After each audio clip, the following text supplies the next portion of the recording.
नमस्कार। बाबा की चमत्कारिक कथाओं के संग्रहालय से एक कथा आपके लिए। कथा इस प्रकार है। श्री नंदलाल हल्द्वानी की एक प्रसिद्ध शुद्ध देसी घी के व्यापारी थे। कैंची धाम में उन्हीं की दुकान से देसी घी आता था। उनको बाबा नीम करोली के दर्शन हल्द्वानी में पहले ही हो गए थे। बाबा पर उनकी विशेष आस्था भी थी, लेकिन उनको कैंची धाम आने का अवसर कभी भी प्राप्त नहीं हुआ था। नंदलाल जी के मित्र और बाबा के परम भक्त रमा शंकर जी ने एक ट्रक खरीदी, जिसे लेकर वो कैंची धाम बाबा के दर्शन करने आ रहे थे। उन्होंने अपने मित्र नंदलाल जी से भी बाबा के पास चलने को कहा, तो वो चलने को तैयार हो गए और बोले कि चलो आज बाबा का सत्संग भी सुनने को मिल जाएगा।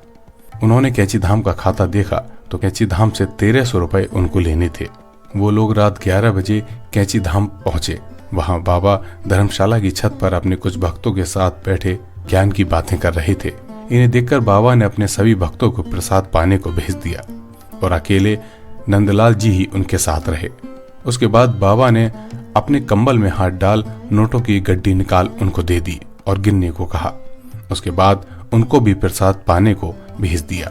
प्रसाद पाने के बाद एक व्यक्ति ने उनको रात में सोने के लिए एक कमरा दिया, तो वो मन ही मन चिंतित हुए कि बिस्तर तो लाए नहीं है, फिर कैसे काम चलेगा।